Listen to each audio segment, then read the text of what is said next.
Good day, I'm Stephen McHugh, and this is your JIS News for Friday, December 28.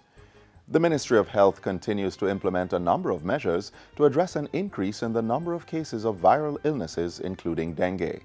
During the Christmas period, the Bustamante Hospital for Children reported an increase of patients requiring treatment for viral illnesses.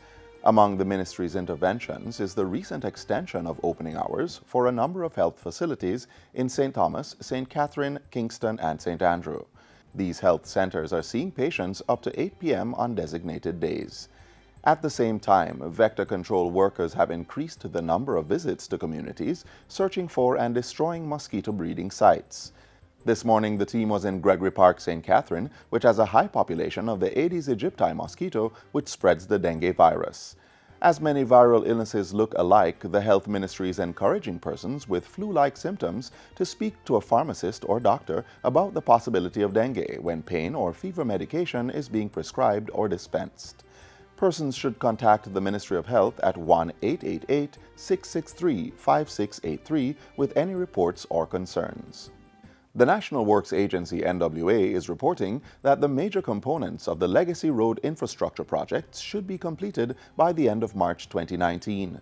The NWA says it will continue with tidying up and finishing works after the fiscal year. At this stage, the Barbican Road is 97% complete, Mandela Highway is at 88%, Hagley Park Road at 64%, and Constant Spring Road is about 43% complete. In addition, the Ferris Cross to Macfield project in Westmoreland is 41% complete. The road infrastructure legacy projects fall under the Government of Jamaica's Major Infrastructure Development Program. It is being financed through a concessionary loan from the Government of the People's Republic of China. The Tourism Enhancement Fund, TEF, has committed over $17.5 million to mobilize Jamaica's first walking street museum on Duke Street in Kingston. As part of downtown Kingston's redevelopment plans, the museum project falls within the Duke Street Refurbishing Project. The Walking Street Museum will include placement of street art depicting Duke Street's history at various points along the roadway. These include sculptures, murals, low and high relief figures, and storyboards. The work, which is expected to commence by the second quarter of 2019, will also include upgrading and paving of sidewalks in the area. Director of Projects at the TEF, Johan Rampeer, says the Walking Museum will create an enduring and unique attraction for visitors to the capital. The Kingston Restoration Company is managing the project, which is part of a public-private initiative to upgrade the street. The Seventh-day Adventist SDA Church in Jamaica is throwing its support behind the Ministry of Health's Jamaica Moves program. President of the Jamaica Union Conference of SDAs, Pastor Everett Brown, says a formal endorsement of the initiative will be made on January 8, 2019. Pastor Brown was addressing the recent Central Jamaica Conference of SDAs 2018 camp meeting and lay institute in St. Catherine. He says the church will undertake a series of island-wide engagements during 2019, all of which are geared towards promoting healthy lifestyle, including eating and exercise.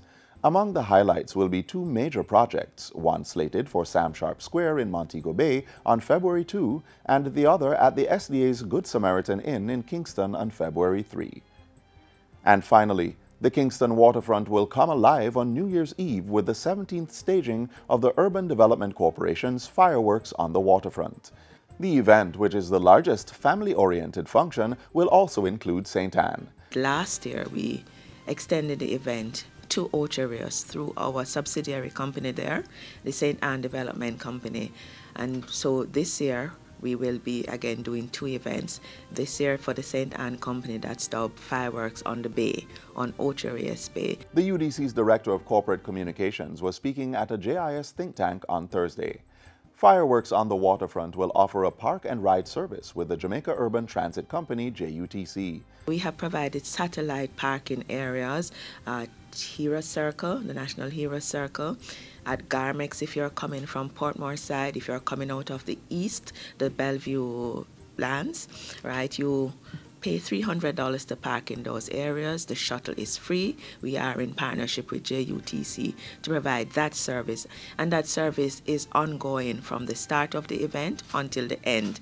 So no fears that if you're ready to leave, you're not going to be able to get back to your car. The fireworks day of activities will begin at 2 p.m. in St. Anne and 3 p.m. in Kingston and will include a kiddies village, a vending village, an early show and main stage. Both events end with fireworks at midnight. And that's it for JIS News Today. I'm Stephen McHugh. Thanks for watching.